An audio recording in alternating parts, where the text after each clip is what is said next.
আসসালামু আলাইকুম, তাসনিমস কুকিং স্টুডিওতে সবাইকে স্বাগতম। চলে এলাম আজকে নতুন একটা রান্নার রেসিপি নিয়ে। তো আজকে আপনাদের সাথে শেয়ার করব কিভাবে প্যাকেট মশলা দিয়ে খুবই সহজে কাচ্চি বিরিয়ানি রান্না করা যায়, সেটারই রেসিপি। তো চলেন শুরু করা যাক। আমি প্রথমেই এখানে মাংসটাকে ধুয়ে ভালোভাবে পানি ঝরিয়ে নিয়েছি। আমি এখানে গরুর মাংস নিয়েছি, আপনারা চাইলে খাসির মাংস নিতে পারেন। ইভেন এটা কিন্তু মুরগির মাংস দিয়েও অনেক মজা হয়। তো এই তো আমি প্রথমে পেঁয়াজের ব্রেস্তাটা দিয়ে দিয়েছি।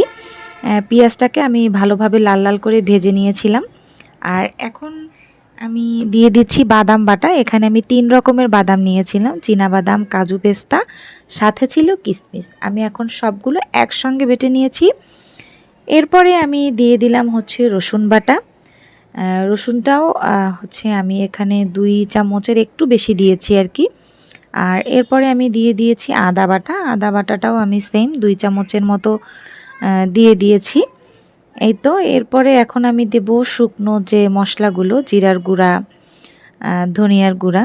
তো আমি এখানে 3 চামচের মতো জিরার গুঁড়া দিয়ে দিয়েছি। আপনারা চাইলে বাটা জিরাটাও ইউজ করতে পারেন। এরপরে আমি দিলাম ধনিয়া গুঁড়া, এরপরে দিয়েছি একটু লাল মরিচের গুঁড়া।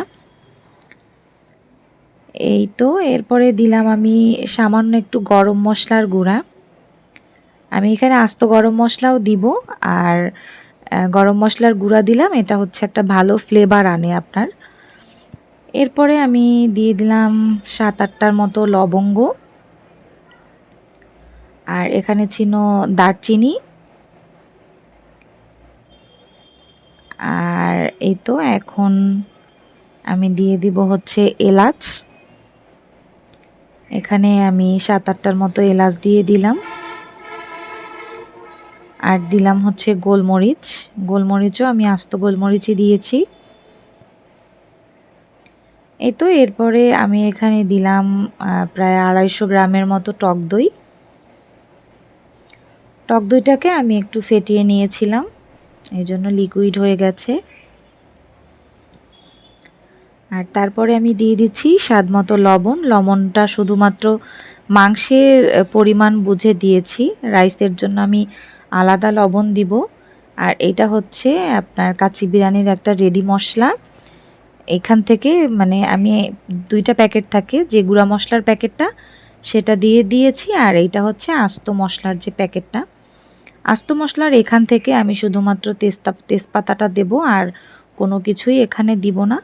আর বাকি মশলাগুলো আমি চাল সেদ্ধ করার সময় আমি দিয়ে দিব, তাহলে চালের মধ্যেও এই মশলার একটা ফ্লেভার আসবে। এইখানেও ছিল দারচিনি, এলাচ, গোলমরিচ, লবঙ্গ, আর সাথে ছিল আপনার শাহি জিরা। এরপরে দিয়ে দিয়েছি 2 চামচ সয়া সস আর 1 চামচ চিনি। এই তো এরপরে আমি দিয়ে দিব এখন গুঁড়া দুধ। যদি আপনাদের কাছে লিকুইড দুধ থাকে আপনারা সেটাও দিতে পারেন। যেহেতু লিকুইড দুধ আমার অ্যাভেলেবেল ছিল না, তাই আমি এখন গুঁড়া দুধটা ইউজ করলাম। তো আমি এখানে 3 চামচের মতো গুঁড়া দুধ দিয়ে দিয়েছি, মোটামুটি 1 কাপ গুঁড়া দুধ বলতে পারেন। এই তো এখন আমি সামান্য একটু পানি দিয়ে দিলাম। আর এরপরে আমি দিয়ে দিয়েছিলাম সরিষার তেল, যেটা স্কিপ করা হয়েছে, আমার আসলে ভিডিও করা হয়নি। আর এরপরে আমি একটা বড় পাত্রে নিয়ে নিয়েছি, ওই পাত্রটা একটু ছোট্ট ছিল, এই জন্য আমি এখন খুব ভালোভাবে মেখে নিচ্ছি। এই তো এরপর আচ্ছা, আমি এরপরে হচ্ছে কাঁচা পেঁয়াজও, কুচানো পেঁয়াজও দিয়েছিলাম, সেটাও ভিডিওতে আসেনি, আপনারা দিয়ে দিবেন। চালটা কিভাবে সেদ্ধ করতে হয় সেটার আর ভিডিও আপনাদের দেখালাম না, কারণ অলরেডি আমার চ্যানেলে একটা ভিডিও আছে কাচ্চি বিরিয়ানির কিভাবে চাল সিদ্ধ করতে হয় সেটার।